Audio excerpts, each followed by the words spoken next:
Shalom, selamat pergantian hari. Marilah kita memulai hari yang baru ini dengan merenungkan firman Tuhan. Renungan kita pada petang hari ini ingin saya mulai dengan sebuah pertanyaan.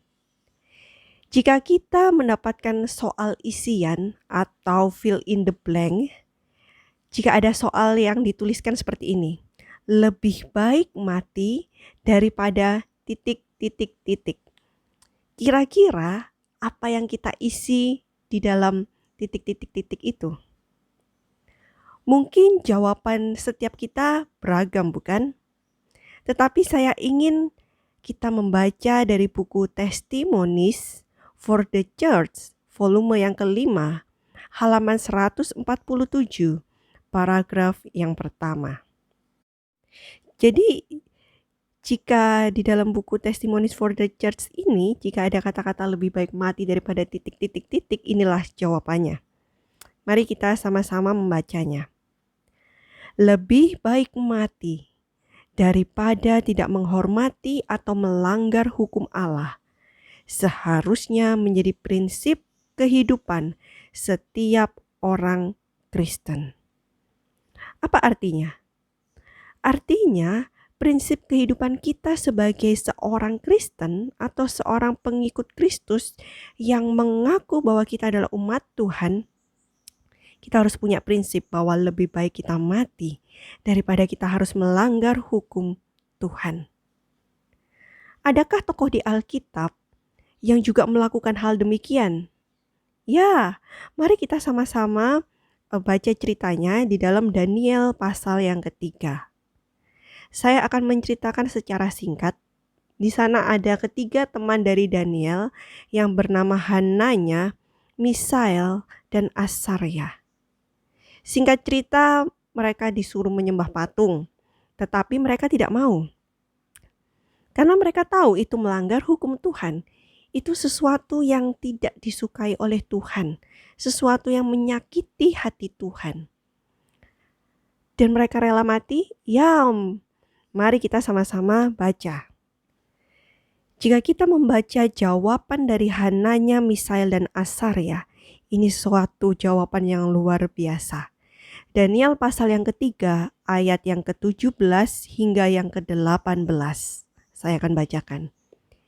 Jika Allah kami yang kami puja sanggup melepaskan kami, maka Ia akan melepaskan kami dari perapian yang menyala-nyala itu dan dari dalam tanganmu, ya Raja. Tetapi seandainya tidak, hendaklah Tuanku mengetahui, ya Raja, bahwa kami tidak akan memuja dewa Tuanku dan tidak akan menyembah patung emas yang Tuanku dirikan itu. Daniel 3 ayat yang ke-17 hingga 18. Jawaban yang luar biasa, bukan? Dia katakan kalau misalnya Tuhan yang kita puja ini sanggup melepaskan kami, Dia pasti akan lepaskan. Tapi kalaupun Tuhan itu tidak melepaskan mereka dari perapian, mereka punya tekad apa? Tetap tidak memuja dewa Tuanku dan tidak akan menyembah patung emas itu. Mereka memiliki sebuah prinsip lebih baik mati daripada melanggar hukum Tuhan. Dan bagaimana dengan kehidupan kita? Mungkin kita seringkali memilih untuk berbohong. Ya, sedikit berbohong gak masalah. Seharusnya kita bisa memilih lebih baik kita menerima resiko. Misal, wah kita kalau berkata jujur kita akan dimarahi. Ya, lebih baik kita dimarahi daripada kita melanggar hukum Tuhan. Mari kita sama-sama baca di dalam 1 Petrus 3 ayat yang ke-17. Di sana dikatakan, sebab lebih baik menderita. Saya ulangi lagi ya, sebab lebih baik menderita karena berbuat baik jika hal itu dikehendaki Allah daripada menderita karena berbuat jahat. Jadi artinya lebih baik kita menderita tetapi kita melakukan sesuatu yang baik, yang benar, yang berkenan di hadapan Tuhan dibandingkan kita menderita karena kita berbuat jahat atau melakukan sesuatu yang tidak sesuai dengan firman Tuhan.